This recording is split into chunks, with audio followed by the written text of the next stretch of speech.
শুরু করছি খবরের আয়নায়। আকাশবাণীর সংবাদ বিভাগের এই সাপ্তাহিক অনুষ্ঠান আপনাদের সামনে উপস্থাপন করবে এমন অনেক কিছু যেগুলি দৈনন্দিন খবরের ভিড়ের মধ্যেও বিশেষ উল্লেখের দাবি রাখে। ব্যতিক্রমী অনেক ঘটনা সময়াভাবে উপযুক্ত মাত্রায় পরিবেশন করা সম্ভব হয় না। আবার বেশ কিছু ঘটনাও নানান কারণে সবার চোখ এড়িয়ে যায়। এমন নানান রঙের মালায় গাঁথা এক অনুপম উপহারই হল খবরের আয়নায়। আজকের আয়নায় রয়েছে পার্কিন পুরস্কারে সম্মানিত বাঙালি বিজ্ঞানী ও তাঁর দল, পণ্য পরিষেবা করের সাফল্য, কৃষিকাজের উন্নতিতে নতুন পরিকল্পনা এবং খাদ্যরসিক বাঙালির রসনা তৃপ্তিতে নতুন উদ্যোগ।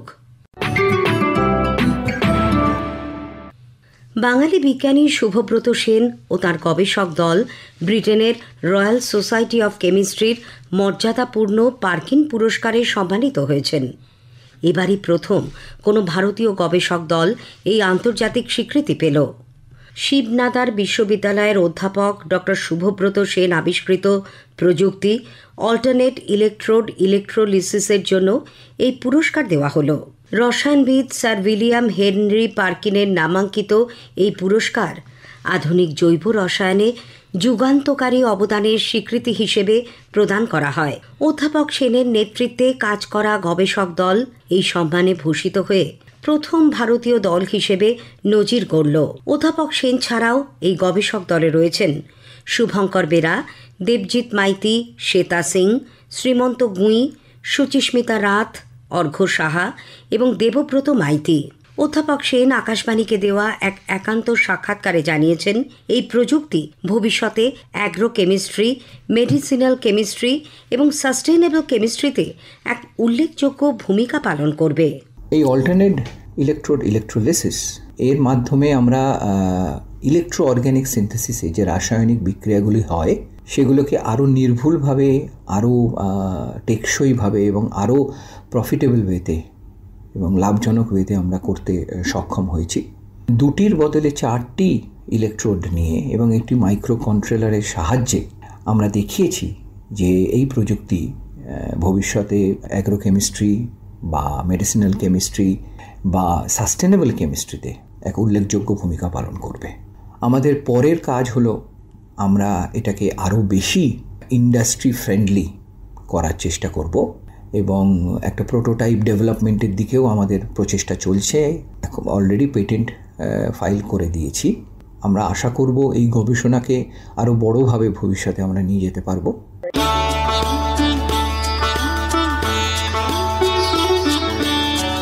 চলতি আর্থিক বছরের প্রথম 3 মাসের মধ্যেই রাজ্যে পণ্য পরিষেবা কর জিএসটি আদায় জাতীয় গড়কে ছাপিয়ে গেছে।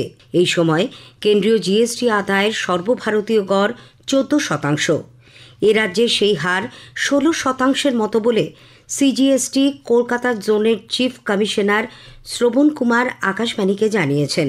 তিনি বলেন, কর আদায় ব্যবস্থার সরলীকরণ, করদাতাদের সঙ্গে নিবিড় যোগাযোগ ও নিরন্তর প্রচারের মধ্যে দিয়েই এই সাফল্য আদায় করা সম্ভব হয়েছে।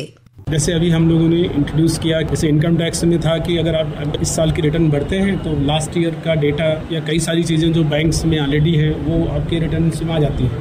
हमने अभी जीएसटी में भी शुरू किया, जिसको हम कहते हैं auto population of the return areas. ऐसे ये कंटिन्यूस प्रोसेस है। टैक्स पेयर्स प्रॉब्लम हाईलाइट करते हैं, हम लोग उसको जीएसटी काउंसिल को भेजते हैं। जीएसटी काउंसिल को लगता है कि इस प्रॉब्लम में मतलब इसका कोई सोल्यूशन बनाया जाता है। जो इस साल पहले 2-3 महीनों में ऑल इंडिया 14% के आसपास बढ़ा है, हमारे क्षेत्र में ये 16% से ऊपर बढ़ा है, जो जबकि जनरली हम नेशनल एवरेज से थोड़ा पीछे रहते थे। तो ये हम सबका सम्मिलित प्रयास है, उसका रिजल्ट है। रीच प्रोग्राम करते हैं अलग अलग सेक्टर्स में, अलग अलग मार्केट्स में जा कर के वहाँ लोकल जो प्रॉब्लम्स हैं, जो टैक्स पेयर्स जिनको रजिस्ट्रेशन लेना चाहिए था नहीं लेके रहते हैं, उनको अप्रोच करते हैं, उनको समझाते हैं और उनको प्रोसेसेस बताते हैं। दिक्कतें कोई हैं तो वो निकालते हैं। ये कंटिन्यूस प्रोसेस। সিজিএসটি কলকাতা জোনের উদ্যোগে 1 জুলাই 8ম জিএসটি দিবস যথাযথ মর্যাদায় পালিত হয়। এই উপলক্ষে কলকাতার সায়েন্স সিটি অডিটোরিয়ামে আয়োজিত অনুষ্ঠানে মুখ্য অতিথি হিসেবে উপস্থিত ছিলেন আন্দামান নিকোবর দ্বীপপুঞ্জের lieutenant governor admiral Devendra Kumar Joshi. তিনি বলেন, জিএসটি দেশের কর ব্যবস্থায় এক নতুন যুগের সূচনা করেছে, যা অন্তর্ভুক্তিমূলক গণতন্ত্রের সবথেকে বড় উদাহরণ।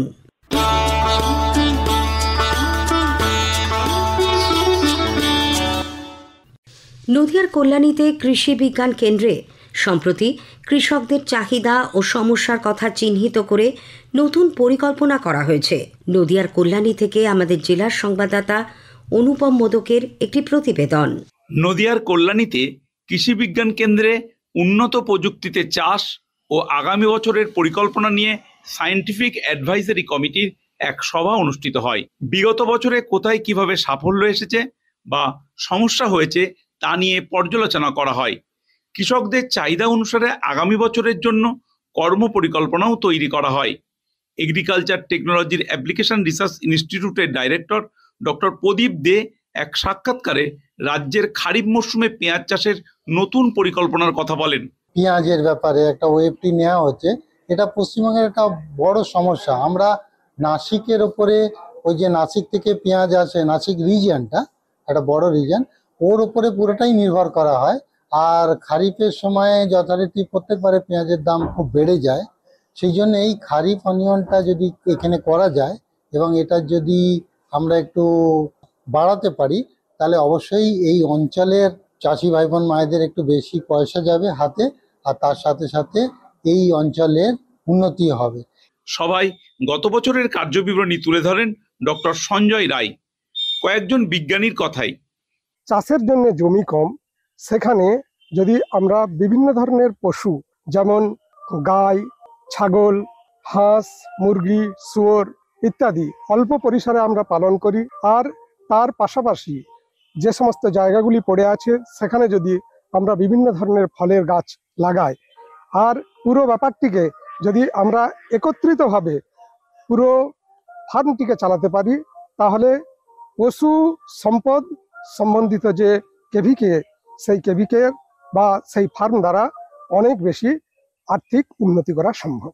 সবার জন্য আলাদা আলাদা আমাদের ট্রেনিং আছে। আমরা বিভিন্ন ধরনের ট্রেনিং মডিউলগুলো চালাই, যেমন হচ্ছে scientific dairy farming, scientific goat farming, scientific poultry and ডাক ফার্মিং হিসেবে আমাদের রেগুলার ওয়েতে চলে। এদিন সমন্বিত কৃষি পদ্ধতির প্রদর্শন ক্ষেত্র উদ্বোধন করেন রাষ্ট্রীয় ডেয়ারি গবেষণা কেন্দ্রের নির্দেশক ধীর সিং। পরে উপজাতি মহিলা কৃষকদের একটি সভায় উপস্থিত ছিলেন তিনি। বিস্তারিত জানিয়েছেন শ্রী সিং। सेंटर है ERS, जो हम नॉर्थ ईस्ट को और यहाँ पे ईस्टर्न रीजन को कवर करते हैं। उसमें आज से लगभग 17 के अंदर एक KBK बनाया गया था, नाडिया डिस्ट्रिक्ट के कवर कर। उसकी आज फर्स्ट जो है साइंटिफिक एडवाइजरी कमेटी मीटिंग हुई है।